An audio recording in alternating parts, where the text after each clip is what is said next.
Thursday, February 16th, 2017. Pledge allegiance. I pledge allegiance to the flag of the United States of America and to the republic for which it stands, one nation, under God, indivisible, with liberty and justice for all. Dispense with the minutes. Second. Reading the minutes. Mr. Monahan? Yes. Mr. Old? Yes. Mr. Shenko?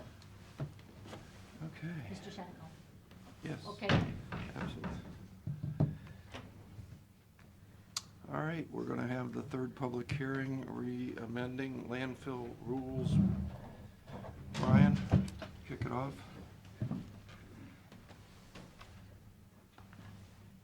Make sure I'm silenced. Good morning again. Morning.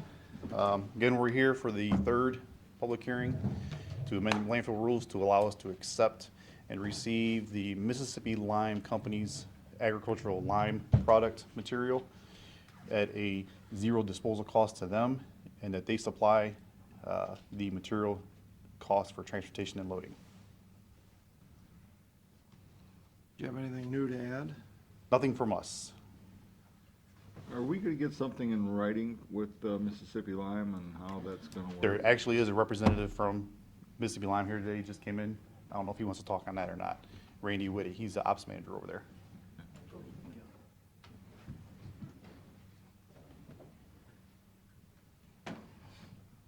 Morning, everyone. Hi, My Randy. name is Randy Whitty. I live in Huron, and I'm the operations manager of the lime plant. I wasn't sure your question, sir. Well, the question would be is, I think we probably should have something in writing into the effect about, I believe you folks would provide the, essentially the trucking, the transportation, and would be just putting it at a location that we desire it to be delivered to. So we have this is a trial set up by the EPA. That's true. We have an exchange of emails, and I have already arranged for the trucking. Tell me what you need, and we'll do it. Know that they're ready to proceed tomorrow morning. This trial is, Because we've been waiting for this for a long time. this trial is a set time period by the EPA, so we're working in their constraints. Right, understand that. I think if we got a letter from you folks stating, okay, here's what we're gonna do, and I think that would probably be acceptable to us. And as far as placement of. Placement the of, placement and of it- material, may- is we do have the two locations basically in our approval letter from the EPA stating it can be in future construction phase 5, or anywhere within the footprint. And really anywhere close to our working phase is gonna work best for us. I think all he's saying is we're not going to get a bill for the trucking someday. That's it. So- Right. Right, so for the constraint of time, But you're fine. You can get it for us, Yeah, okay, it's not gonna take additional No, 'cause readings like you or said, it's a holdups. trial period. Yeah, If we it would just doesn't like work, something in Just know that we're gonna get something. Very good. yeah. we're gonna monitor, see how this all works out, and Right, hopefully it and- does. And as I said, I mean, this is a trial. Yeah. You may or may not be familiar with Mississippi, but, we're a partner in the community. We Yep. purchased the plant, and we're still looking for the win-win on this. That's what we are too. We hope it works out for both of us. We appreciate you cooperating with us, and hopefully this all has a good ending. We, just another note on a couple things that came up in the last couple of meetings. Yesterday and Tuesday, we did spend a little bit of time, our environmental specialist, going around and pulling our own samples ahead of time of tributaries, sedimentation basins, and soil samples around our footprint, so we can get our baseline setting for stuff going forward. For the monitoring? Right? Okay. All right, is there any other public comment? Go ahead. I'm looking at the resolution that I have here, and I don't see where it says that this was a trial. Well, it references the letter from the EPA, which that's where all that is in, Phil. Okay. Okay? Go ahead. Thanks for giving me an opportunity. I just had a nice conversation with Brian This hasn't been done in the state of Ohio. I can only find 3 sites in the U.S. where they actually use this stuff. Two, Can I ask you to put your name and address on the record, please? it's Jim Hindelmeyer, 3224 Angels Way. Thank you. And one of the sites that was producing methane was a waste management site up in Wisconsin. And they went to great lengths to mix this stuff, bought machinery to do it, trommels. And within 24 months, their leachate collection system holes had turned to concrete. This can have a deleterious effect on the production of methane gas. And we have an agreement that handles that particular subject. It's not a material alteration at this point, but it could be.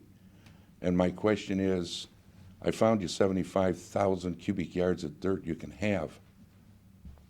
And so I don't understand why 500 tons of this, which can impact the methane production and therefore impact our project negatively, is worth the effort.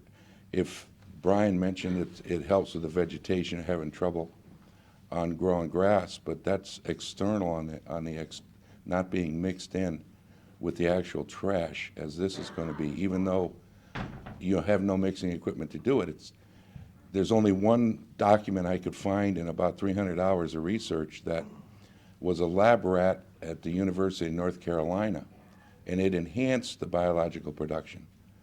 But I've talked to chemies, I've talked to biologists, I've talked to botanists and agronomists, and they're all telling me essentially, you mix that with dirt, you're killing the bugs in the dirt. And if that leached out in Wisconsin, where they had problems, they lost their leachate collection system. I think for very little gain, you're risking $24 million on a landfill, on an experiment. If the experiment fails, the EPA says, thanks for the information, we appreciate your lab rat, it's your problem, fix it. And then they'll turn around and write you a letter and tell you you're in violation. It's an unwarranted risk. I don't think a prudent businessman would take that kind of financial risk without having significantly more information or sites where this has actually worked in other states. I can't find them. I've probably talked to 50 different people. I understand why you want to use it, but it's a bioreactor, and you stand a chance of really upsetting that bioreaction process and losing airspace. That's where all your money's at, is your airspace. It's supposed to shrink so you can fill over the top and put a final cap on it.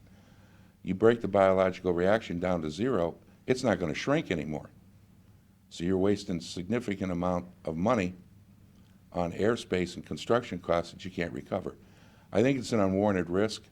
Besides, I believe we're bordering on some issues with regard to our contract with the county.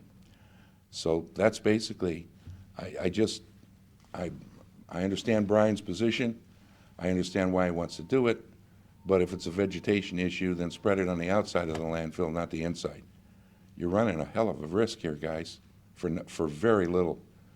If you lose, you're going to eat it, and the EPA is going to make you fix it. It's just, I don't know. I think it's an unwarranted risk. If I thought it would enhance the landfill, I'd be up here with balloons and horns telling you, go to it. But I can't find anything that convinces me there's any reasonable enhancement that's going to come out of this. I think it's going to be bad news in the long run. Okay, thank you. That's all I have to say. All right, Brian, do you have any thought on that? We argue all the time. Don't worry about it.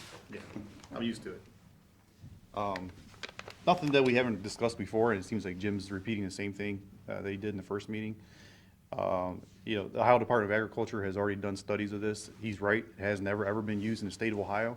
But this is not a material, and Mr. Woody can, explain as well if need be, but this is not a material that is used in the production of steel, which typically comes off of manufacturing processes of this type. This is a sellable product that has been sold and used in the past for agricultural reasons. It is a product that farmers to this day still take.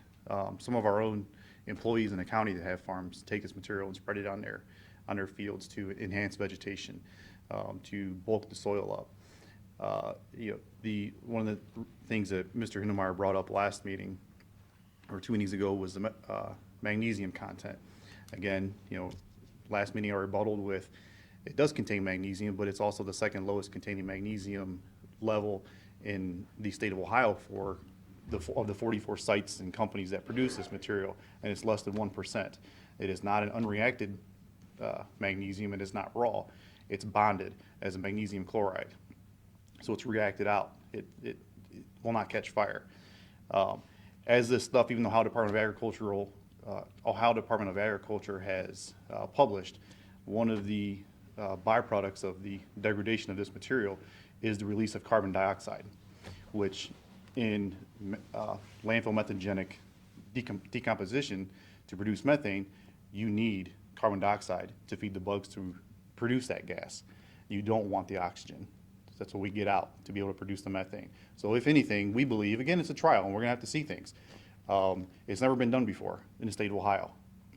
We'll monitor everything. We'll monitor gas levels. We'll monitor stormwater runoff, pH content in soils, pH content in sedimentation basins. But we believe that it's not going to harm the methanogenic process nor the environment. And again, the EPA approved it. You think then that it'll actually enhance the methane? We believe it will.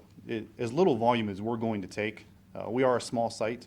We typically are averaging 1,000 ton a day. If you look at the annual process, we're not expecting to take 100,000 ton of this material a year. Neither is Mississippi Lime expecting us to receive that much material. We have to get through the temporary trial period first to report back to the EPA to even move forward on a continual basis. And we have requirements in that letter as well. He mentioned that it's gonna clog the pipes. Are you gonna be able to look at that and see how that's? Every landfill runs that risk of having something clog its leachate pipes or leachate lines or pumps. Part of continual maintenance of landfills is the jetting of the leachate lines and the sumps and pulling the pumps out twice a year and cleaning them off. That's how we'll be able to see if anything is getting down there. If landfills don't do that, whether they take this material or not, I've managed landfills that have had this problem, and we've never accepted agricultural lime before. If you don't jet it, pull the pumps and clean them out, it's gonna clog up and burn up, and you're not gonna get the liquid out. Okay. So, I mean, it's just part of the regular How many maintenance. tons do you estimate a year that you'd be taking of this? We spoke with Mississippi Lime. We're looking in the vicinity of 20, 25, 30,000 ton A year? a year. And this is heavy material. So you're talking about tonnage wise, you don't consider 25,000 ton of, popcorn shrimp or popcorn Yeah, I or peanuts. understand. This is a very heavy material, so it's really dense. What's the weight tons per cubic yard? 3,000 ton or 3,000 pounds a cubic yard roughly. That's pretty accurate, I believe. Yeah. So it's pretty dense. Considering native soil is about 2,300 pounds per cubic yard. Yeah. You're still getting the NASA dirt in on a regular Correct. basis? Correct. And again, I think we're And expecting, we're charging them, yes, but we're not charging for this. correct. This is not considered by the EPA to be a waste, Right, where the NASA is. where the NASA is, and it's governed under, Different guideline. right. What's the 75,000 yards he's referring to? First I heard of it was right before the meeting. I don't know. And 75,000 cubic yards of soil, that's about a year and a half worth of soil without using this lime of what we use currently. Right. Well, you guys should get together and talk about it. Absolutely, I agree. Phyllis, did you have anything to say, or? I'm just here to listen today, thank you. All right. I'd like to make one comment. Brian's comment about putting lime on the farmer's fields is correct. The farmers aren't running a bioreactor. You guys are. Okay. All right, well, thank you. Thank you. Thanks, guys. So, what's your pleasure? Would you like to do the resolution now, or you want to do it later? Why don't we do it now? Okay. Okay, for the resolution, the Board of County Commissioners, Erie County, Ohio, for the purpose of amending the rate charges and rules for the disposal of garbage and refuse by and within the Erie County Solid Waste Management District. Second. Mr. Monahan? Yes. Mr. Old? Yes. Mr. Shenick? Yes. Pete? Okay. I think you guys are all aware where we're at, where the, you know, the state is in the process of working on their next budget, and there's, an issue with the Medicaid managed care organizations about the fact that they're gonna stop imposing the sales tax on the services provided to those organizations, which is a potential loss of revenues to the counties. There have been several counties that have drafted a resolution essentially saying, hey, state of Ohio, please just tax all the MCOs evenly across the board and let's get rid of this problem. Just wondering if you guys want to entertain doing something like that. I think, at least we with would- the letter that we received from Mahoning County, Yeah. would reduplicate that basically? Is that what you're talking about? Yeah, I also understand Coshocton did one too, Ashtabula? Ashtabula. I heard from her. Okay, so How much money do we stand to lose? on an annual basis, about $600,000. And that was actually from a couple of years ago, number could be higher. Not in 17. 17 will be from June forward. Well, July 1st is when they would stop it. Right. And then we're 3 months behind. So essentially, the last quarter of the year, we would lose potentially, a quarter of the 600,000, $150,000. In 17, and that's in our budget. Yeah, In the revenue projection. that's what we're taking a look at, yeah. Now, also on the table at the governor's level is a provision to make us whole for the year. But I thought because of our sales tax situation, we wouldn't be one of the parties that would be made whole. Well, no, we would be made whole in 17, but beyond that, we would not. Would not. Yes. That's the proposal on the table down in Columbus, All right. which has to go through the legislature and all of that. Okay. So my understanding is this is not, they're no longer taxing these organizations. They're now charging them a fee. And that is going to go to the state, but not be passed on to the counties. Yeah, that is the proposal, is to assess some other fee as opposed to that sales tax. But they're But- just cutting out the part that would go to the county. Sure, because it's not a sales tax. Yeah. Yeah, I'm fine with this resolution, okay, or I'm fine with passing what Mahoning County did. okay. Well, we'll get something drafted up for probably next week. Also, kind of to follow up, obviously, we had a work session Monday on where we stand with our budget, which again is, it's not very good news, but I know a couple of commissioners talked to, at least the sheriff, I followed up with him. We've talked to Judge Delameter, Judge Tone. I'm not sure if any of you talked to any of the other. I talked to Kevin Baxter a little bit. Okay. Anyway, we've asked them to, hey, well, what can you do? What can you go back and reduce your budgets? I actually got some numbers out of family court. We've been talking with the sheriff. We have some preliminary numbers, but he hasn't given us final ones on what kind of things we can do there. He also provided some pretty good ideas about maybe some revenue generation ideas, which certainly one looks very hopeful that I think we certainly can do that. But I think that we're still gonna look at, a fairly sizable number. We still need to reduce our budget. So I think what we've been throwing around is amending our budgetary policies to basically say, please go back and cut your non-payroll expenses to the same level of what you actually spent in 2016.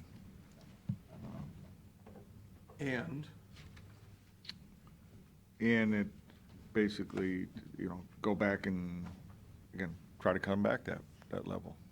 Well, and I think, our example, and I guess maybe I'll just say it, what we talked about yesterday is, Yeah, I mean, I've got another piece in here as far as, say, like travel, that is highly recommended to severely limit these expenses as much as possible, because that's kind of discretionary spending. You know, that, we also have some wording in here, essentially, any discretionary spending needs to be eliminated. And then also going back, what we want everyone to look at is, I think the example, I probably won't get the specific example, but the example is in 2014, somebody had $3,000. In 2015, somebody had $4,000 budget. In 2016, it went to $7,000 budget. Now, all of a sudden in 16 would be 7,000. Now, all of a sudden in 17, they want an $8,000 budget. Mhm. I think we need to go back and look at the 2014 expenses. Right. In other words, how many pencils did we buy then?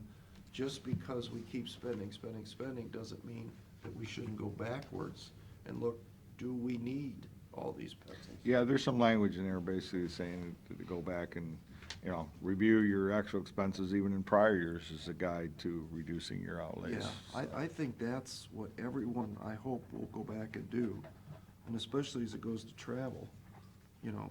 Yeah, because, I mean, there's a lot of discretion with that, obviously. Right. But didn't we find out that there's between spending ass in 17, and if we went back to 16 levels, isn't there $1 million? Roughly speaking, yeah. Uh-huh. Yeah. A lot of money. Yes, it is. So we have a resolution to amend our budget policies with that. There's also a little language in there about, you know, requesting transfers that, well, essentially what we're saying, if you're asking for an addition to your budget, a supplement, that's gonna come up to the board here just be discussed first before we would consider drafting any kind of legislation. I think that's smart. Yep. Okay? You want, You guys are good with that? Oh, yeah. Yeah. run through this right now? Yeah, Sure. let me add a few more things before you do that. Again, time is of the essence. We have to get this done by March 30th. Well, 30th, I think, is a Thursday. That would be, unless we're going to hold out to the next date, but the 31st is by law the last day we've got to pass a budget. And, I will be out of the state on the 31st. okay, so the 30th is our last day. So we need to get this out to the officials and have them respond back by, I don't know, end of this month, you guys, you think? Or sooner, a week? Sooner the better. At the end of next week? Next week should be plenty of time Okay. for them. So you can put that in your communication. Is that it? Yeah, I mean, that's it. Just amended. You know, I got one more thing for Pete. And I know I've been griping about this for a long time, but there's a change order here for title office millwork modifications. Mm-hmm. And this says the contract price is $158,352. That's not just for the title office. No, that was for the title, that was for the recorder, that was for the auditor, that's for tax maps. How much money did they spend on this remodeling total down there at the office building? Well, there's, I think, a piece in there for 22,000 for the recorder's furniture and 10,000 for the architect. So. And then didn't some of the funds come from other funds that wouldn't show here? For instance, the auditor's real estate assessment fund or tax map or, Well, the auditor is gonna help pay, but we've upfronted the money and it's supposed to reimburse us, is how we're working that. I think it's $38,000. I think it's 15 for tax map, 18 for the carpet in the auditor's office, and another $5,000 for the door he wants for his new conference room. how much? I think it's $38,000. On top of this, or? No, in other words, you would deduct off, we would get reimbursed that. So we're spending roughly 158 now with these change orders. Yeah, because there's no door in here for 5,000. These are new That went through the other week. countertops. So you got about $200,000 in cabinets and carpet?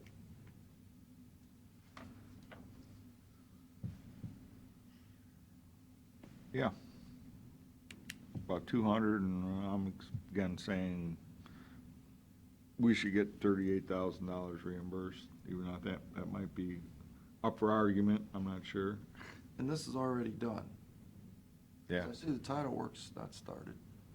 I think they've started on it. There's a countertop sitting down there, but it's Yeah. always a little bit of pull it back. I mean, we're in the middle of it.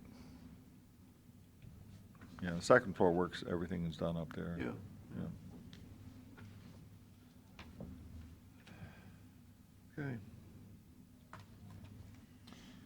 Well, as long as we've got a couple other things, let me, I had called a gal out at, Jean Matty out at the sanctuary. Matt had also spoken with her. I got an email yesterday from Artie Gerald, who lives out in Fitzgerald allotment, and he was asking about the amount of breaks that they've had on Hull Road.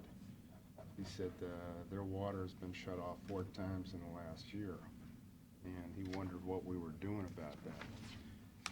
So I asked out at the water department, I said, how many breaks have we had totally on Water District A? And I was amazed. January 2016 through January 2017, we've had 114 breaks. So that seems like an awful lot of breaks. I'm not sure what we're planning on doing in Water District A, but it seems like we have some problems, and a big problem apparently on Hull Road. Pat, I see where they wanted to replace that line. You said absolutely not, and I'm not sure what kind of plans do we have going forward with that, so. Maybe I could help answer that. The reason you've had, did you talk to Dave Moyer? Did I talk, I just Who'd looked you at talk to at the water department? Chris Bradley, and I also talked to Dave Moyer also. What'd Dave tell you why those lines are breaking? He said they're old. But what material are they made out of? I don't remember if he told me. Okay, well, the material that they're made out of is cast iron. Those lines are not old, they're very old. And what happens is the cast iron reacts with the acidity in the oil, or in the soil, and Hull Road, around that bend right there, Dave can't explain why, but if you'd have talked to him, he'd have told you that you can put your finger through the cast iron is how thin the pipes have become. Now, in cast iron pipes, there are pipes in the city that are 75 years old, but the casting was done differently back in those days for some reason, and those pipes look like the day they were put in. We have a large batch of pipes that are, for whatever reason, deteriorating to the point that they either have to be lined or replaced. And what we've talked about internally is that on the Hull Road stretch, I've been out on that bill 2 times now with the crew looking at the pipes on that stretch on Hull Road. And I've seen what's happening to them. And we've suggested that potentially Dave would like to have our crews, instead of bidding this out to B&N and spending $100,000 on engineering, maybe our crews could go out and do short sections of repairs. Those breaks that you're referring to in Hull Road have occurred, 3 of them within that one little stretch. So they have a plan to replace those pieces, and I think they're working very diligently on it. But the bigger problem is that, unfortunately, we have taken so much money in debt out of District B, literally millions of dollars, when you and Tom transferred B into A, that now District A doesn't have any money to make the repairs on those pipes. So I think we need to go back and take another look at isolating those 2 districts so that we can, I think it's unfair that those folks on Hull Road now have no funding to replace lines because we're paying for past debt in District B. Remember the $1 million that went poof. And also the $300,000 and $400,000 in operating debt that is continuing to happen in B is being supplanted by District A. So when we realize we have a problem, but that's the reason that you should keep these two districts separate, because District B is PVC pipe, which in theory should not be breaking, although we know it is. District A has a unique set of problems because it's just a different material.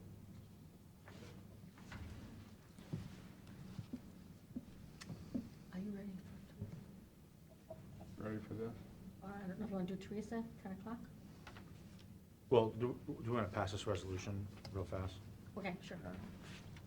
The resolution of the Board of County Commissioners, Erie County, for amending the 2017 budgetary policies and guidelines. Second.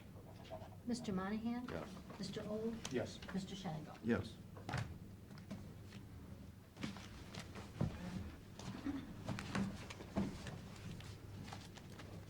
I'm just going to pass this out to you guys. For your reference. Thank you.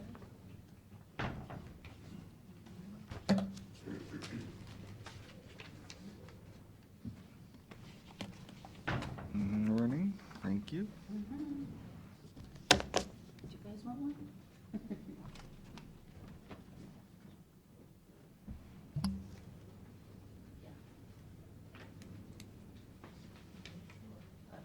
Now for now, if you want one, I'll get you later. All right.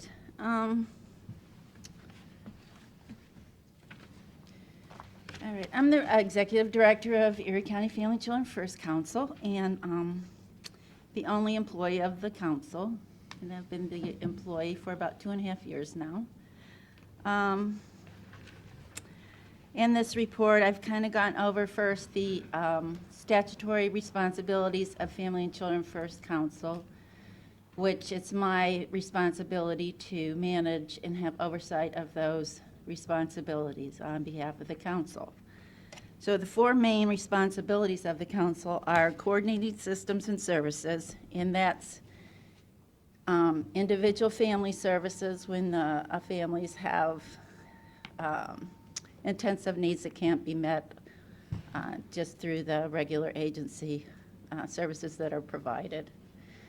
And then on a macro level, we're also responsible for coordinating services between systems and at the system level at helping the service systems to work together and collaborate on issues when it's possible to do that, to make the systems more efficient and effective. The second responsibility is building community capacity. And we do that through our planning process. We plan with across system group of agencies on a 4-year cycle. And for this 4-year cycle, which started last year, we did our needs assessment and determined that substance abuse and addictions, mental health, parenting, and poverty were the top 4 issues that the council was interested in focusing on. So that's what we do every 4 years. And so most of my work, when I go through the list later in this document, you'll see that most of my work that I do on a daily basis is focusing on one of these 4 items. And then we have a responsibility to share accountability across the systems and make good decisions for the council or for the community in regard to the funding that comes through the council. So we share the responsibility for that as well. And the 4th item we're responsible for is engaging and empowering families. And we do that in giving them a voice at our meetings and in the community and committees, so that they have a place where they can, give their opinions and give us their perspective. And we find that that's extremely valuable when we go about making decisions for the families, because we believe that the families actually, first of all, are the experts regarding their own children, and they have extremely valuable insight into what families need to be successful in our community. So we currently have 4 adult family members on the council who have voting privileges and 1 youth member. And she also has voting privileges. And I'm going to go through the grant-funded activities that we were involved in 2016. The first couple of grants that we're involved in are statutorily, the grants aren't required, but the work that we do with the grants are required in statute. And the first one is to be involved with Help Me Grow. And that's our program for children 0 to 3 and their families who have been identified with developmental delays or disabilities. And we have a contract with the Erie County Department of Developmental Disabilities to provide that program to the children and their families. And that's actually in statute, so. This past year, they have served 31 children in home visiting services, 167 children in early intervention, Part C, which is our developmentally delayed children. 19 children were transitioned to their school district at age 3. They're responsible for making sure that the children that need it we hold their hands as they move from the DD services to the services at the school district for special needs children. So that happened for 19 children.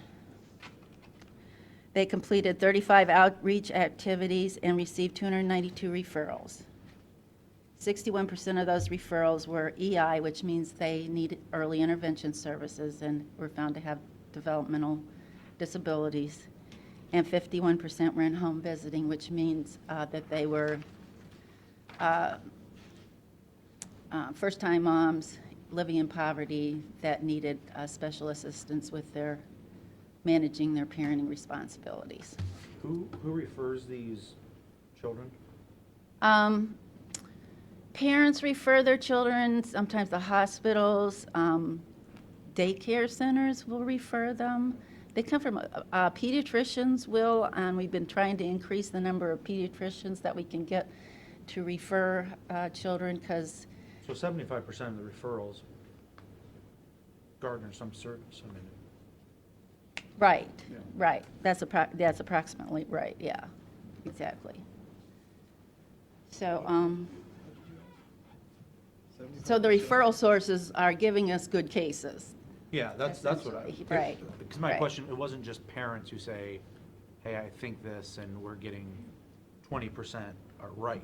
No, This is coming from no, they're, daycares. we do a lot of work with our referral sources, not only to get them to refer to Help Me Grow, but also so that they understand the service they're referring to and make good referrals to us.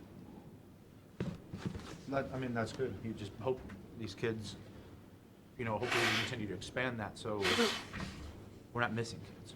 Well- But it sounds like you're working with, Actually, the state's cutting the funding for that, and they've been cutting the funding for it. They've also been, making the criteria for getting the services more strict so that we can't let in as many kids as we'd like to be able to let in.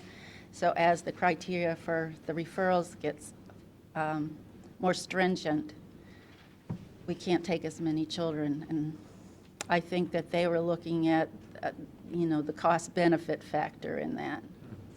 So, that's a lot of children, It certainly is. 292. Is that through wraparound? That has nothing to do with wraparound. So, you visited with, or you worked with 292 children? I personally did not. The Department of DD has staff that work with these children. They have a whole staff out there. Yeah, I think there's like 3 or 4 or 5 people. Right. They have service coordinators, they have early intervention specialists. Yes, we pass through, we have a contract with them. Yeah. We pass the money through to them, and then we monitor what they do, because we're required to do that from the state of Ohio. So. And so you are actually on the hook. Yeah, you personally Yes. pass through the 292 kids to DD. And- No, and- no, I don't touch the kids. I don't have anything to do with the kids. I That meet, answered your question. Okay. Yeah, I didn't understand how it all works, the money Okay, they that's- have people at DD that do this. that take the referrals, work with the families, they do the outreach to the community. Okay, All I do personally is help write the grant, help monitor the whole situation, help with the contracts, help deal with the state regulations. how much money is it that you ship over there? $203 and, see, where did I put in here? That's down, 203,000 and. And we got another 203,821, 22.5 from the Stein and that's Foundation. local money. Yeah, some local money. From the state over to Right. DD? Right. Got it, okay. I'm sorry if that wasn't clear. So that's one of the big things that we do that we really don't have a choice about doing. And it's a very successful program. They just do better and better all the time. They're under, I don't know if you've ever worked with the Ohio Department of Health, but they're very difficult in their requirements. They're on top of every single solitary thing they do. These, the people that out at DD have to submit their case notes and, you know, everything they do with the kids and families, and there's real strict federal regulations for how these children have to be treated. I don't know if you've ever heard of IDEA. I hope you've heard of IDEA. But that's the federal law that deals with children with disabilities. It's very strict regulations on how these children must be handled. And RDD does a fantabulous job with these kids and following those regs. Good. So the second thing that we're required to, the council's responsible for, is the wraparound program in Erie County. Erie County Family Children First has an agreement with Erie County Juvenile Court to provide wraparound in Erie County. It hasn't always been that way, but apparently at some point it switched over. And the court has been providing that for Family and Children First Council. The council does maintain the responsibility for making sure that all the funds are spent correctly and all the rules and regulations regarding what's required for wraparound and service coordination in the county are followed. So, as you can see on the wraparound section at the second half of page 2, we start with the different grants and funding that goes into wraparound. And we get $31,454 from the state of Ohio Department of Mental Health to provide family-centered services and supports, and that's basically money to provide unusual services for the families, like locks on doors or fences in a yard where children don't have a safe place to play. They're just odd things that normally you're not going to find a place in the community to pay for those kinds of things. The Engage grant is a smaller grant. It's was $21,000. We just got an additional $17,500 from Department of Mental Health for that grant, and that's really to work with kids 14 to 21 who have had mental health issues or other issues that have taken them outside of the county into residential care, and they are transitioning back into Erie County and need special supports to transition usually from older adolescence to adulthood. So that's what those funds are for. We have Strong Families, Safe Communities, which is a 4-county grant. We get about $80,000 for that. That's what pays for most of the contracted people that Cindy has on her staff that do the mentoring and the in-home supports. I think she's had them up here before to the court, but that $80,000 goes to pay for those contracted services.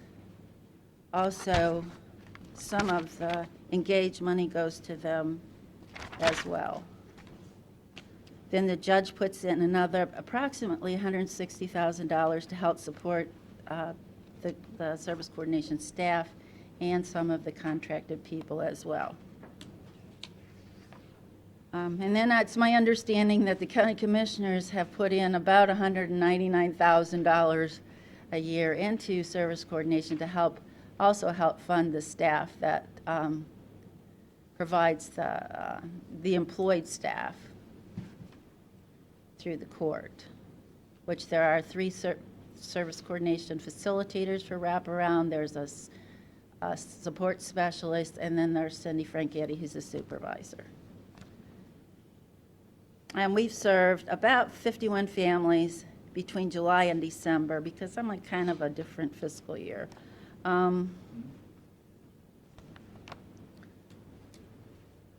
So then we also have Children's Trust Fund money that we got for the first half of last year, and we no longer will receive as an individual county. That's turned into a regional project.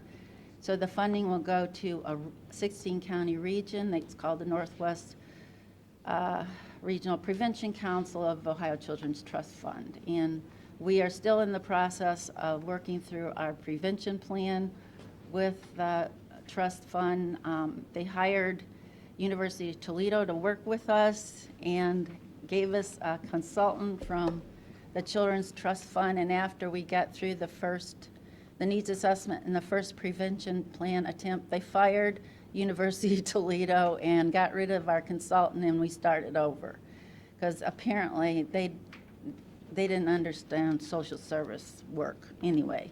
So now we're doing it again. We've just finished our prevention plan again, and hopefully by the end of the next couple of months, we'll have about $400,000 that's going to be used for the whole 16-county region.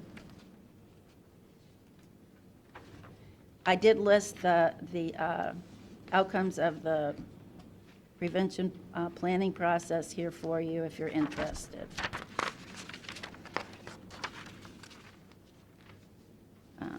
The strategies that were selected were targeting families impacted by substance abuse through a marketing campaign, mental health, early intervention, child care settings for kids in the 16-county region, and to give the providers of those children trauma-informed care training. And then we have the parenting support and education services for vulnerable and isolated families. We do get $15,750 for our operating budget for the council. It basically goes to pay part of my salary and stipends for family representatives. Okay. Do you want me to go through all of these? Because you No, can. no, we Okay. can read it, thank you. Okay. So do you have any questions about anything? I don't think so. I mean, you and I talked. Yeah, in detail, right. We went through all of this before, yeah. Thanks I for s- coming out. No problem, Appreciate it. no problem. Come and see me if you ever have any questions about any of it. Thanks, Teresa. Thanks.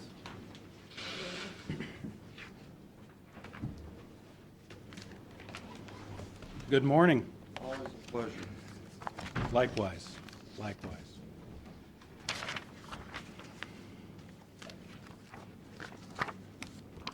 All right, we're getting ready for this summer already, junior pilot camp, 2 weeks again.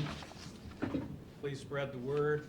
We'll be doing some advertising and getting the word out from the airport side, but we found that about 75% of our attendees find out about the junior pilot camp via another youngster that has been there through a friend of family or neighbor or friend of the community. So feel free to talk it up as much as you'd like. Again, the class sizes are limited, and it is first come, first serve. We have a few folks signed up already for the June class, and the flyer just went out recently. Some tidbits of interest. We were just notified earlier this week that we have a new program director at the Detroit ADO for the FAA, through the FAA. I have not met the gentleman yet. Our program director is being transferred to Mobile, Alabama, where he has family, work out of the office there. Because of that change, nothing has come out in terms of our 10-year plan with the solidifying of what our grant program will be for the next 10 years. Will probably come out shortly as soon as Alex gets his feet on the ground and gets comfortable with what we're doing. I think we'll have an approved version of what that ACIP is going to look like. Planning on going up to Detroit sometime in mid-March to meet with Alex and the rest of the ADO staff that works with the airport, make certain that we're all on the same page, and we're going to take plenty of pictures and make sure that Alex is aware of what we're attempting to accomplish here at Erie Ottawa Airport. The Customs building is moving along nicely. No surprises as of when I left the airport this morning. They're priming the inside of the building right now, preparing for the final paint, floor coverings to come shortly thereafter, and they're planning on turning the keys over to us hopefully by the end of February. So we've scheduled a tentative save the date of May 17th for the grand opening. You'll be getting an email here later this week saving the date, so to speak, and a formal invitation to come out following that.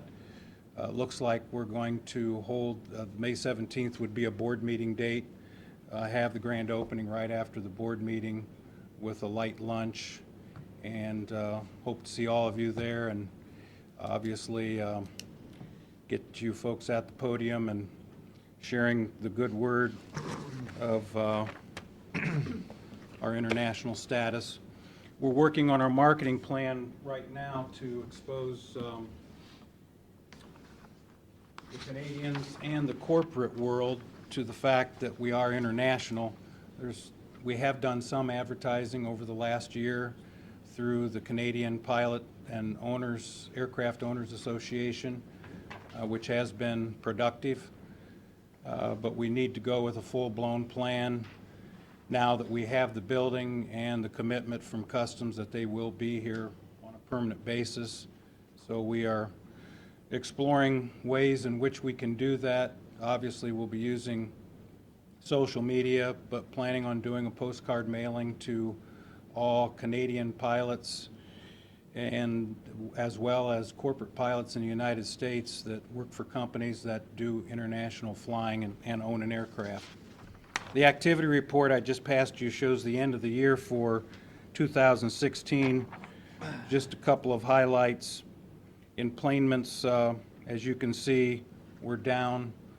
The lack of foul weather, ice, has really hurt us on the enplanement side of things. And ferries have been running off and on this year to date, and Miller Ferry is now back operating. A limited schedule, but it has had a serious impact on our traffic at the airport in terms of that winter season island traffic. But overall, we're down about 35% number of passengers, but we're hanging in and doing well in spite of that.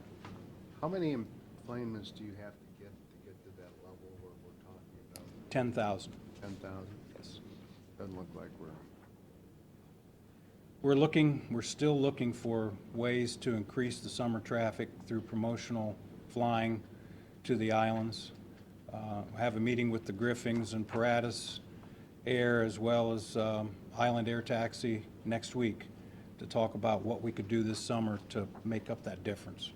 But Stan, where's the enplanements at on here? It says total planes. Down at the bottom of the commercial down, section. okay. Yeah. But your planes are up.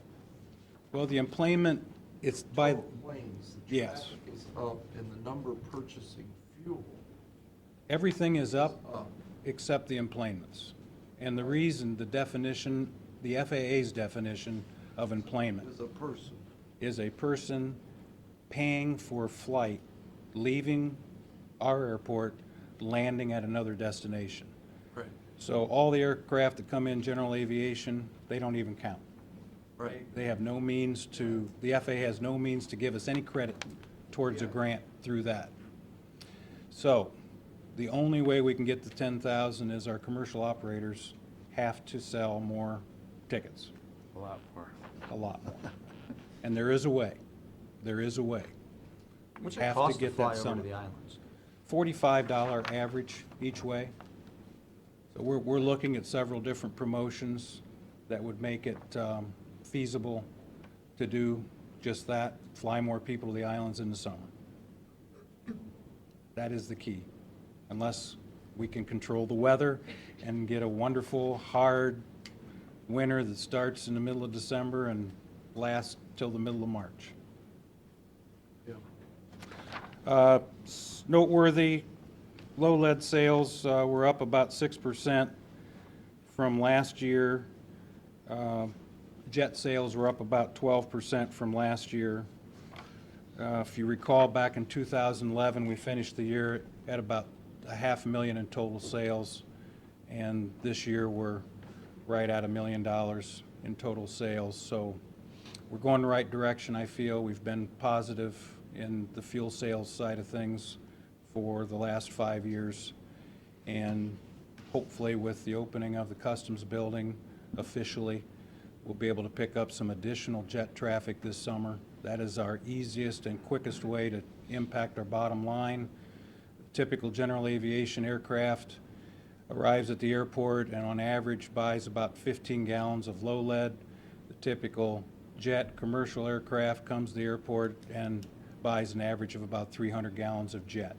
So for every jet we can have arrive at Erie International Airport, we have to attract 20 general aviation aircraft just to break even. And the other fees associated with the jets are significant as well, since we now offer lavatory service, de-icing. We have heated hangar space, which we didn't have a few years ago.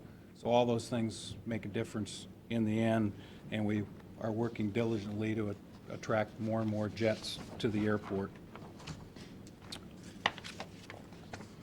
We started out in 2011, as just a refresher, with 24 based aircraft at our airport. Today we're pushing 100. We're over 90. We just added a brand new Meridian, about a $3 million aircraft. Dennis Lieberman, a business owner in Ottawa County, moved his new aircraft to the airport and has been flying frequently. So if we can get a few more like Dennis and Thor Air, and it makes a dramatic difference in the total picture financially, as well as from the FAA side of things. We finished the new flooring in the airport, compliments of a grant from the Ottawa Sandusky Seneca Solid Waste District. Next chance you're over in the area, stop in and take a look. It made a dramatic difference to the lobby. All right, what, the solid waste district, why did they give you the grant? We were able to locate recycled plastic flooring, which qualified for the grant, and carpet and vinyl flooring. And we were able to get about 90% of the tab picked up through this grant. Do you need any more? Grant money for Solid flooring? waste flooring, We could probably use some, yes. because we're looking for ways in our district to be able to help agencies such as yourself. We will talk. Absolutely. We also went through the inspection of our restrooms regarding the ADA and working with the Community Development Block Grant Program. Tim King informed us that not sure there's going to be any money there for it this year. According to the Ottawa County Building Department, through their inspection, we would qualify to have some work done in our restrooms, which have not been modernized or updated for probably about 32 years, and are in need of freshening up and getting us up to speed with the handicap side of things. So we're hoping that that funding will change in the near future, and there might be something available that we could do that as well. Did Mr. King mention that he was going to maybe coordinate with Ottawa County, say between the two counties and their CDBG monies, getting that together? Yeah, absolutely, yeah, we did have that discussion. The unfortunate thing is that that the state of Ohio may be going to a biennial allocation. Uh-huh. We communicated. Yeah. And so there are some counties that are going to be put on hold until 2018 to get their allocation. Ottawa County and Erie County are on the 2018 allocation. So there's going to be 17. This is not definitive yet. They have Yeah. not given us final direction, and our application is due in June. Do you know, do they get similar amount of funds as we do? I would say that it's been 20-plus years since I worked there. I know, but They probably are less than what our allocation is. I would think It's they're- a smaller, it's right. about half the size. Right. population-wise, so. Yeah, okay. If I recall correctly, when I was there, it was 40,000, 50,000 allocation. Ooh. Yeah, Ooh. it's small. It's small, but their population is small. Yeah, okay. So, All right. So we're keeping our fingers crossed and hopeful. That would be one of the last phases to getting a lobby that was representative of our two communities. I'm sure Tim has mentioned that our goal is to make a positive first impression when we have visitors to the airport. And in the past, with the old carpet and old furniture, I'm not sure we always made that positive impression, but we're definitely going the right direction. One of the other things that has come up, and this is something I'd like all of you to take a look at, offer your input. We're looking at raising private dollars to add on to the lobby. Space is an issue at the lobby. Almost all airports that have corporate traffic have a pilot lounge for the corporate pilots that allows them to relax, to work on their computer. It's almost like an oversized hotel room. Some of them even go so far as to have beds. Sleeping arrangements, showers are almost always involved. But thanks to Polis and Schmid, they put together, free of charge for the airport, some ideas of what a bump out to our existing lobby to the north would start at the northeast corner of our existing lobby, and if you remember the flagpoles directly north of that northeast corner of the lobby, there's a grassy area there which is not ramp space. We would fill that in with some additional lobby area and have the opportunity to really improve our first impression, have a pilot lounge that would be usable for our corporate pilots and give us ample room for seating. Currently, with the island traffic, many mornings especially, we do not have enough seating or room for seating for all passengers to even sit down. Where are you gonna get this money? Private funding, How much? looking at about 300. And somebody will do it and lease it back to you? Is that what you're thinking? We're hoping we can go to the community and raise the money through donations from the corporate sector, and hopefully, as the corporate sector sees the importance of the airport and that first impression, that they'll buy in, and How much? 300,000. Yeah. We felt that was the best way to go after this, and it would be a huge plus to the airport. That'd be nice if you could raise that kind of money, that'd be great. We're working on a few people right now, and so far it's been all positive. So I'm hopeful we can get there. But again, take a look at the floor plan, any ideas of what we could do or should do or might do differently. We would be interested in hearing your thoughts. Yeah, that looks good, Steve. And that's all I have. Yeah, I see we lost one of our good friends, Ken Benjamin. Yes, we did. Tragic loss. Ken served on the airport board for, I believe, 8 or 10 years, and as president for several of those years. Always had been an avid supporter of the airport and the community as well, and still stopped in the airport once a month or so until he, just the last 6 or 9 months, was unable to.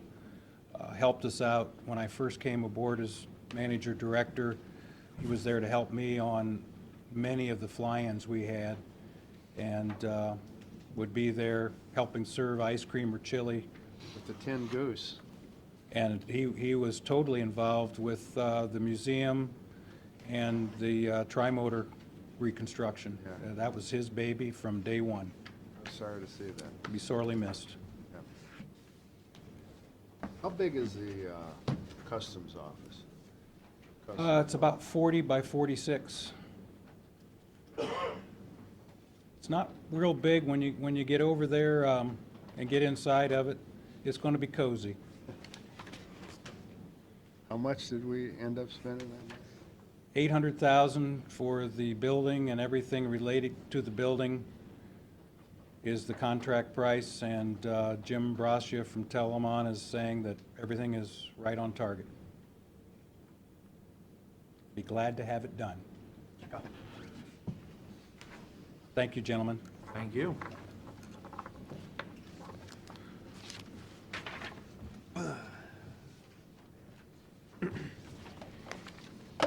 Okay, let's pull this up here.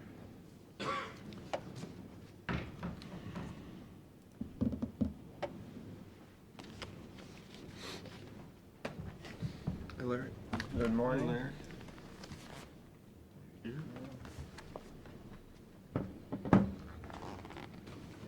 Do with Larry. paperwork here.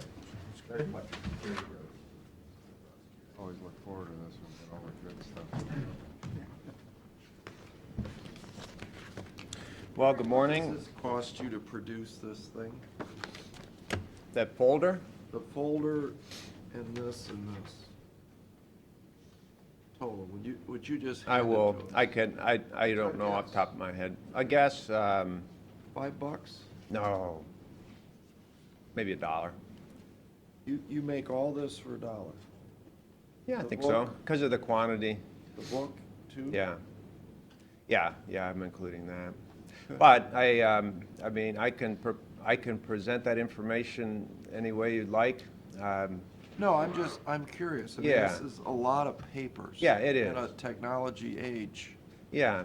No, when I made my first quarterly presentation back in 2015, I asked if you wanted to have this information in a different way, and at that point, you still wanted the reports as is, but I can create them.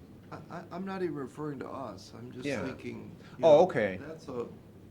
Oh, the book, full-size yeah. book, you know? Yeah, well, the book is, that's the new travel guide. We print those once a year. We did 375,000 of them. And every year, we evaluate that because, you know, there is a move to go away from that. But we still get the requests. They're still picked up at trade shows, at turnpike plazas. We had about 3,000 requests before that thing even came out for people that said, I want your new book. So it is a tool that some of our audience still likes. But I would expect as the years go forward, we'll see that quantity, you know, going down on that. Yeah, in our business, there was, when you rent an apartment 5 years ago, there were books like this at every grocery store, no matter where you went in the United States. Mhm. There's no more books. You know, because now it's apartments.com, it's rent.com, apartmentguide.com. Mhm. And, you know, we found in our business that, you know, it doesn't pay to put it in print anymore because we try and Google enhance to get to the top of the search engine.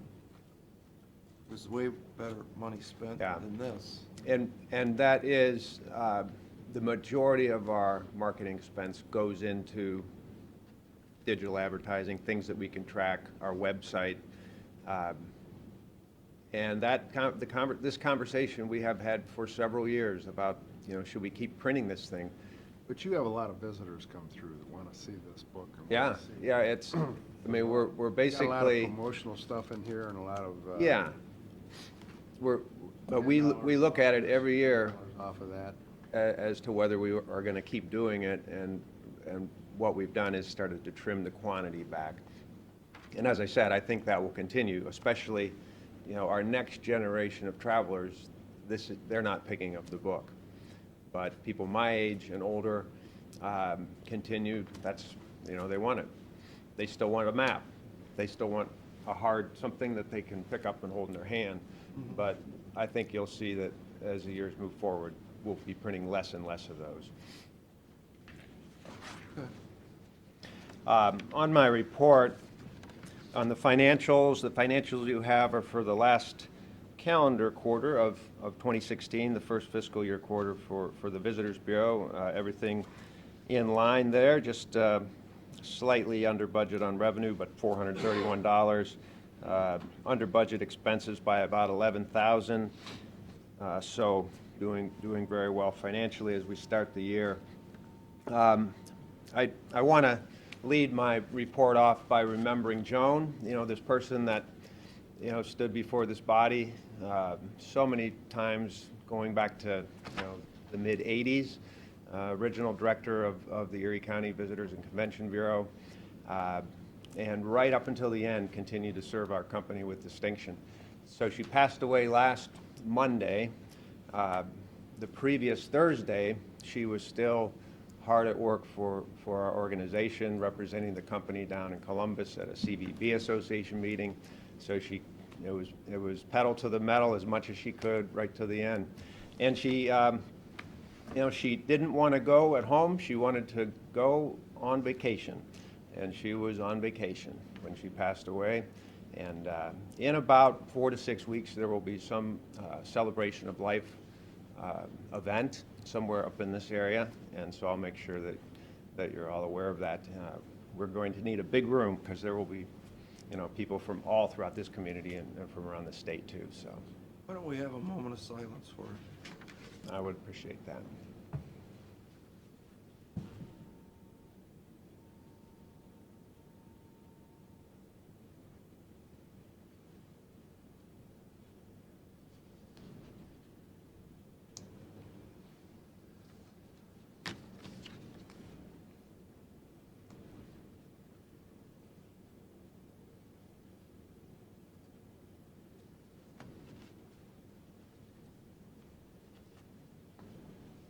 Thank you very much. And anything I say from this moment on, and every time I come before you, we'll always remember, her many contributions to our success. So these are some statistics from last calendar year showing lodging tax in Erie and Ottawa, the two Shores and Islands counties, and both counties up in our lodging tax. Just like the travel guide, as we talked about with the fewer people picking those up, we see fewer people, coming through the doors of the welcome centers because they're finding out about what to see and do in other ways. But still some healthy numbers of people coming through. But the website is where, more people are going, and, that continues to grow year over year in the number of people that go to our website to find information out. And it's good to note that 81% of the people that went to our site last year are getting to it for the first time. So, we still have those repeat visitors, but generally they're getting to our site, they're finding out what to see and do, and then they're going to the sites of those individual attractions or lodging properties. Our marketing campaign for 2017, we're in the midst of the busiest time of the year for our marketing committee as we're reviewing the ad agency's plan for the year and refining that. In early March, our agency will be back to present their final creative and the media plan. So our main goals this year is to continue to use Lake Erie Love as our campaign, but take it to the next level. We have a lot of day trippers that come to our region. They'll come in for the day and then go home, and we want them to stay overnight. And there are plenty of things to see and do here to keep them here. So one of our main goals is to do everything we can to show them that they really can't do everything they want to do here in a day. So get them to stay overnight. We're close to 1 million website visits. We want to get over 1 million this year. We used a lot of research to refine our marketing plan. We did focus groups early last year. In the fall, we did some online surveys to gauge the results on our 2016 summer marketing, and all that research was incorporated into the plan that we'll be using this year. And one of the main components of the plan is to, certainly with Sports Force coming online, we want to leverage the fact that this is a great destination for sports and family fun, so you'll see that in some of our marketing. We're going to really focus hard on these core markets. The research tells us that even though we do get people from surrounding states and other parts of the country, to a large degree, these are our main markets. These are where most people are coming from. And these people from Cleveland, for example, Akron, Canton, Toledo, Detroit, we can work on them to convert them into more overnights. So our efforts are going to be heavily targeted into these 5 markets. Digital has gotten a much bigger share of the percentage of our marketing budgets. We can take our digital advertising and target down to the specific user. So if we know that somebody has been searching on the internet for fishing, and there are programs that people that spend every day doing this can go in and they can find those people, so that when they go to their website, they're going to get served with an ad or some kind of message that says that our area is a great place for fishing. So we can do that for all types of different interest groups. SEO is search engine optimization, so that would be anytime anybody Googles a particular phrase, getting shores and islands up to the top of the list as much as possible in every case. And then we're always going to be looking digitally to see what's working best. That's the thing about this digital marketing. We can start out the year and then refine it as we go to make it more effective. Out of home has been something that has been working well for us, so that would be billboards primarily, or these big wallscapes. The one on the far right is in downtown Columbus. We'll have that same spot for the 3rd year. Going to have a little bit different artwork this year, and we'll see that in March. The center one is Detroit, right by Comerica Park, and a couple of the main theaters. Heavy foot traffic, so we'll have that wallscape in the middle of the summer. And then on the left, that's downtown Cleveland. We have 6 locations in downtown Cleveland where over the summer, extending into the fall a little bit, we'll have digital billboards, and we can change the messages on those. Going along with our increased focus on sports, we are going to do a promotion with the Columbus Crew. On the right side of that slide, you can see the demographics of that audience. This is our audience. These are the family travelers. They have the money to spend, and we're going to make sure that they know that this is America's sports and family fun capital. Sports Force knows that we're doing this. We've talked to them, and they may be doing some partnership with us with some of the Crew games. This will include advertising in the stadium, some promotions in the stadium, and also a wallscape. If you're traveling down 71 south, on the right side you see Crew Stadium. We're going to have, in essence, a big billboard right on the side of that stadium, and so all the millions of cars that will be going down past there will see that. Also, we're, for the rest of this season with the Blue Jackets, we decided to spend a little money on a promotion with the Blue Jackets. And no, we don't really have hockey up here. We don't even have ice on the lake up here. But again, a very strong audience for the types of things that we have to see and do in the region. And they happen to have what they call their Kiss Cam, which is a promotion during the game. And Lake Erie love Kiss Cam. We thought it sounded like a pretty good way to promote our region. We'll also be promoting Shores and Islands not only at Nationwide Arena, where the Blue Jackets play, but at their 4 satellite facilities where kids from all over the Columbus area go to play hockey. And those rinks are in operation about 18 hours a day, and so our logo will be there every time they go to play their games. These are examples of a couple of our new collateral pieces for sports marketing. The one on the left is an ad that we've run in some sports-related publications.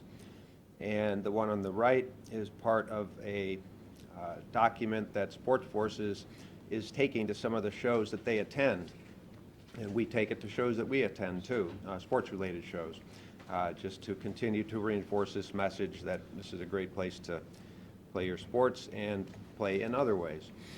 And this isn't there necessarily for you to read every line, but you can do that if you'd like. But this shows the breakdown of our marketing campaign for next year and really gives you an indication that we have some type of marketing going on all times of the year. So the top section are the digital, different elements that we'll use and the months that those are in effect. And then you see the out-of-home, which is that second section, and when those are in place, cable and print. So really backed off a lot on the TV this year to focus more on that digital and out-of-home. Other things, I mentioned the travel guide earlier. I know all of you, if you haven't seen it yet, you'll get an email from me regarding our strategic planning session.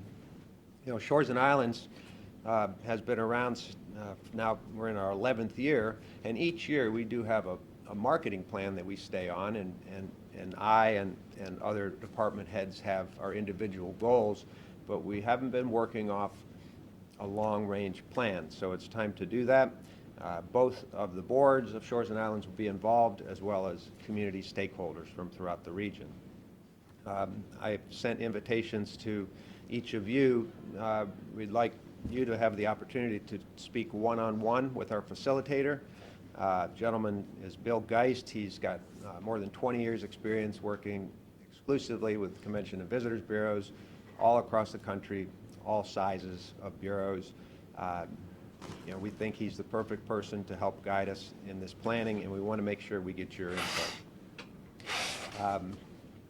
State of the state, very exciting opportunity for Sandusky and the region to have, you know, the legislature and the state employees coming up here for the day, and hopefully more than the day.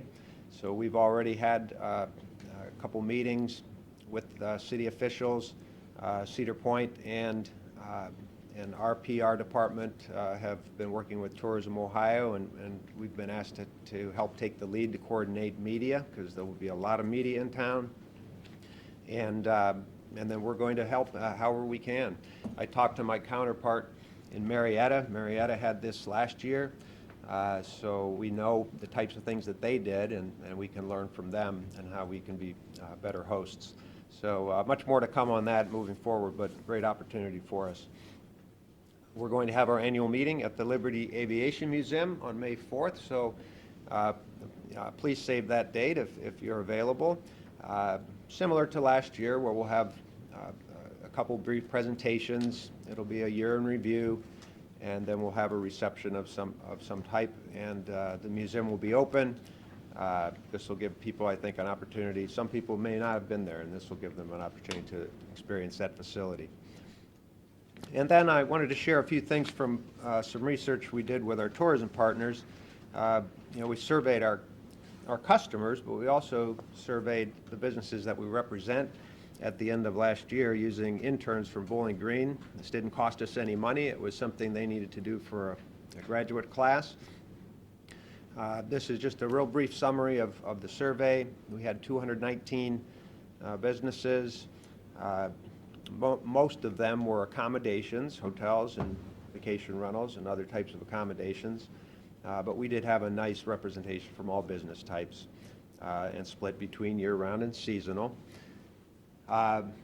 This gives you some information for what they said about where their visitors are coming from. It's good news that most of them said that, or a fair percentage said that their out-of-state visitors is tending to come up, because that's going to represent overnights in most cases. And then you can see the day trippers. So again, we are looking at this research and saying, okay, we've got to do a better job at keeping those turning those day trippers into overnight visitors. And then you can see the breakdown on leisure and business. And we can do some things there too to help influence that business and meeting and conference travel. And then for their This would be based on their 2016 season. Good news that 84% said things were as good or better than the previous year. And then it went into how their customers heard about them. And you can see the different stats there. And 63% of the ones that responded said that they did have some relationship with us, either through our advertising, going to some of our training programs, interacting with our group salespeople, or other methods. There were a fair number of open-ended questions that allowed them to tell us what they liked about what we're doing, what they didn't like what we're doing. So our staff has all that list. We've been able to already put some things in place to address some of those comments, and we'll continue to do that. And then this strategic planning session is also, we're inviting the community to a series of focus group sessions. We've informed all of our tourism partners, chambers of commerce, some key attraction leaders. We're going to make sure we get interviewed, and all that data will be helpful too in how we can refine, our service to the businesses we represent. So I would encourage you to please help us out by taking part in that. And unless you have any questions, that's what I have to present today. Thanks, Larry. Thank you very much.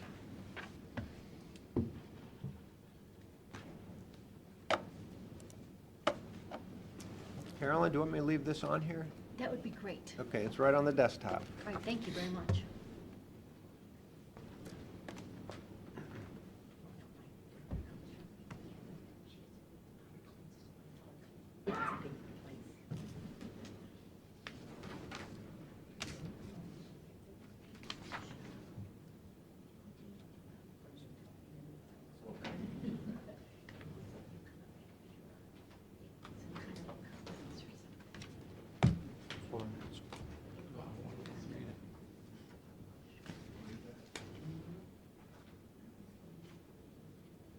What's wrong with that one? We're holding this? Can we hold it? What do you got? Well, it's at B&N. Oh, the payment? It's on Midawanga. Why are we still paying $130 for the wrong product?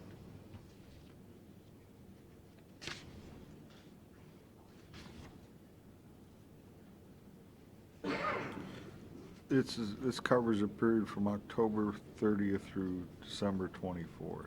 Right. So I think They we were designed me still. the wrong house. Go back and redesign. Mhm. I mean, that's what I would tell my architect. I wanted a $250,000 house, and you designed me $1 million house. Go back and redesign to me a $250,000 house. Yeah. I don't know what we're talking about. What do we have? A payment to Burgess and Nyepel. The then and now payment. Yes, then and now. Yeah, then and now means there's no money. It happened then. Well, they essentially didn't get the encumbrance right, yeah. That wasn't handled properly. I mean, at this point, we hadn't told them to, quote, stop. Doesn't matter. Okay. All right. I think don't we'll know at what the least, contract says. let's review it. Because I'd like to see what the original budget was. But, the proposed construction budget was, according to what we were told, $3.5 million. And after Matt met with them, they said, oh yeah, we'll do something better. They came back and same number. We're up over $8 million right now. It's on the Midawanga sewer. Yeah, No, they're at 5.5. plus the million something that we didn't know about, Yeah, the number they came back is 5.5 plus the million something, 6.5. to do the extra streets. A million, Yeah, that's another million. It's $8 million if you're gonna do what? A lot more than what we had talked about, I'm sure. 3.5 million. 3.5. But we need to figure that out. No. And they did call, and I have not called them back. They asked me to call them, so we'll see what, I haven't called them back. I know there's another bill for $29,000 Dave Moyer's asking me about. I'm like, yeah, if that's on that you know, part where they were asking to do that additional surveying work, I says, we never authorized that, so we're definitely not paying that. Well, it's- Any contracts you want me to look at over? Yeah. Look at them, see what. I think that's fine, they don't need the money today. Yeah, I would hold up until you review this. Yeah. You ready? Yeah, go ahead. Resolution of the Board of County Commission, Erie County, for the purpose of entering into an agreement with Sandra Inc. Second? Mr. Monahan? Mr. Yes. Old? Yes. Mr. Shen? Crazy this year. Resolution for the purpose of alert tracking systems for surplus provided to information technology. Second? Mr. Monahan? Yes. Mr. Old? Yes. Mr. Shenigo? Authorizing payment to Lucas County Coroner. Second? Mr. Monahan? Yes. Mr. Old? Yes. Mr. Shenigo? Yes. Authorizing drawing of warrants payments in the amounts due upon contract or order. Second? Mr. Monahan? Yes. Mr. Old? Yes. Mr. Shenigo? Yes. Amending rules of the maintenance, protection, use, and operation of the water distribution system. Second? Mr. Monahan? Yes. Mr. Old? Yes. Mr. Shenigo? Yes. Use and operation of the sewage system in the Erie County Sewer District. Second? Mr. Monahan? Yes. Mr. Old? Yes. Mr. Shenigo? Yes. Authorizing payment to Eastman Smith. Second? Mr. Monahan? Yes. Mr. Old? Yes. Mr. Shenigo? Authorizing payment to Mid Ohio Sludge. Second? Mr. Monahan? Yes. Mr. Old? Yes. Mr. Shenigo? Yes. Declaring certain county equipment surplus and ordering same to be sold at internet auction. Second? Mr. Monahan? Yes. Mr. Old? Yes. Mr. Shenigo? Yes. Authorizing payment to Lucas County Coroner. Second? Mr. Monahan? Yes. Mr. Old? Yes. Mr. Shenigo? Yes. Well, it's not for mine. Authorizing the county auditor to make an inter-fund transfer. Second? Mr. Monahan? Yes. Mr. Old? Yes. Mr. Shenigo? Yes. Authorizing payment to Civista Bank.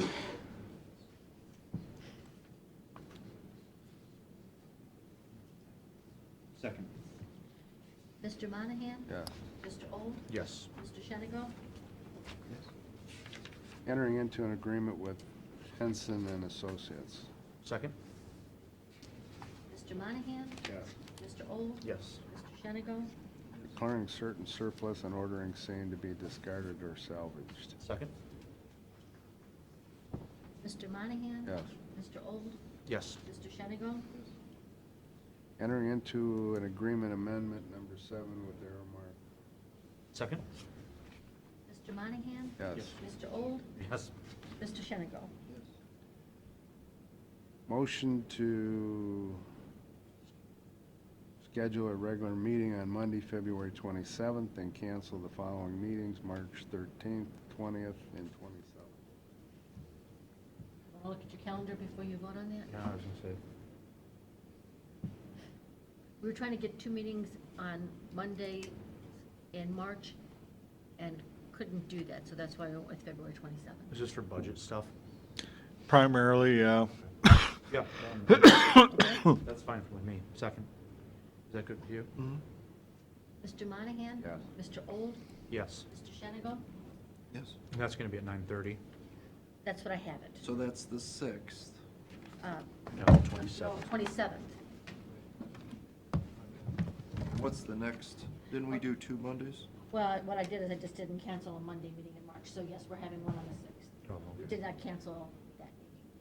Because that person, remember that girl that wants to come in and talk about something? Yes. We'd have to move her. Oh, I don't think I can. You don't think She's you- got a group. Let's look at it. I didn't set How a long are time they for gonna it. take? I'll have to look at the email. I was thinking it was only about, I don't think it was an hour. Who is this? It's a, is it a DD group? Oh, they're at 9. What, I have what it day on is the this? calendar, I The think. 6th. Could we just start the meeting at 10? That'd Monday? be fine. Is that all right with you? Fine with me. That way I'll give her an hour and then, But what, do I have to be at something?